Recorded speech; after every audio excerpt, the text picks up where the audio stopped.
എല്ലാ മാതാപിതാക്കളും വളരെയധികം ശ്രദ്ധിക്കേണ്ട ഒരു കാര്യമാണ് കേട്ടോ. നമ്മൾ പുറത്തേക്ക് ഇറങ്ങുമ്പോ നമ്മുടെ മക്കളൊന്ന് കരയുമ്പോ വേഗം നമ്മൾ ഇതൊരു പാക്കറ്റ് ജ്യൂസ് വാങ്ങിക്കൊടുക്കും. പക്ഷെ അതിന്റെ ഉള്ളിൽ അവസ്ഥ കണ്ട സത്യം പറഞ്ഞാൽ ഞെട്ടിപ്പോയി കേട്ടോ. ഞാൻ കഴിഞ്ഞ ദിവസം സത്യം പറയാലോ, ഞാൻ കഴിഞ്ഞ ദിവസം ആ വീഡിയോ കണ്ടപ്പോല്ലേ ഞാൻ ഞെട്ടിപ്പോയി. കാരണം ആ ഒരു മിഷനറിയിലേക്ക് കൊണ്ടുവന്നത് പുഴുക്കളൊക്കെ അരിച്ച മാങ്ങാണ് അങ്ങോട്ട് കൊണ്ടുവന്നത്. എന്താ ചെയ്യാ? കാരണം ഞാൻ അടക്കമുള്ള ആൾക്കാർ എന്റെ മക്കൾക്ക് നമ്മൾ വാങ്ങിക്കൊടുക്കണതാ. മക്കൾക്ക് മാത്രമല്ല നമ്മളും കുടിക്കുന്നുണ്ട്. ആഫ്റ്റർ എന്താണ് ഉണ്ടാവാൻ പോകുന്നത് പോലും നമ്മൾ അറിയുന്നില്ല. കാരണം ജ്യൂസ് 40 രൂപ ഒരു ബോട്ടിൽ 500 ml. ആഹാ, അന്തസ്, നല്ല ടേസ്റ്റ്. പക്ഷെ അത് ഉണ്ടാക്കുന്ന അവസ്ഥ അത് കാണുമ്പോ സത്യം പറയാലോ, നമ്മളെ വീട്ടിൽ നിന്ന് തന്നെ മാങ്ങ കേടായതുണ്ടെങ്കിൽ നമ്മൾ എടുത്ത് വലിച്ചെറിയല.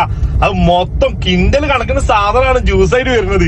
എന്താ ടേസ്റ്റ് അല്ലേ? ആ പൊയ്ക്കളൊക്കെ ജ്യൂസ് ഇട്ട് ഇങ്ങനെ അരച്ച് കുപ്പിയിലേക്ക് വരുമ്പോ മക്കൾക്ക് മഞ്ഞപ്പിത്തം പോലത്തെ പല രോഗങ്ങളും ഉണ്ടാവാൻ വേറെ എവിടെ പോണോ? ഈ ബോട്ടിൽ വെള്ളം ഒന്നും കിട്ടുന്നില്ല. ഇതൊക്കെ ഇത് പുറത്ത് കാണുമ്പോ ഈ കാണുന്ന പാക്കറ്റ് 2 മാസമായുള്ളൂ പാക്ക് ചെയ്തിട്ട്. 2 മാസം ഇനി ഡേറ്റ് ബാക്കിയാ. ഈ 2 മാസം കൊണ്ടാണ് ഇതിന്റെ ഉള്ളില് സത്യം പറഞ്ഞ മാങ്ങ എന്ന് പറയുമ്പോ ഒരു മഞ്ഞ കളർ നമ്മൾ ഉദ്ദേശിക്കുന്നത്. ഇതിന്റെ കളറിൽ തന്നെ നോക്കിയാ വെള്ളം എന്തൊക്കെ വാരി വലിച്ചിട്ടിട്ട് കെമിക്കൽ നിറച്ചിട്ട് ഇതാണ് മക്കൾക്ക് കൊടുക്കുന്നത്.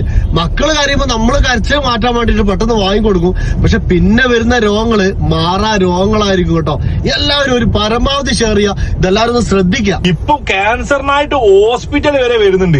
അതാണ് നമ്മളെ നാടിന്റെ അവസ്ഥ. നമ്മളായിട്ട് ഉണ്ടാക്കുന്ന പല പ്രശ്നങ്ങളാണ്. അത് അനുഭവിക്കുന്നത് നമ്മളും നമ്മളെ മക്കളും എന്നാണെന്ന് ചിന്തിച്ചാൽ മതി. പണ്ട് ക്യാൻസർ എന്ന് പറയുമ്പോൾ നമുക്ക് എന്തൊരു അത്ഭുതം പോലെയാണ് ക്യാൻസർ എന്നൊക്കെ ചോദിച്ചിട്ട്.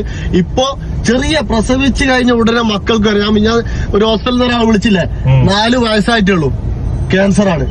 ചെറിയ മക്കൾക്ക് വരെ, പ്രസവിച്ച് കഴിഞ്ഞ മക്കൾക്ക് വരെ ക്യാൻസർ.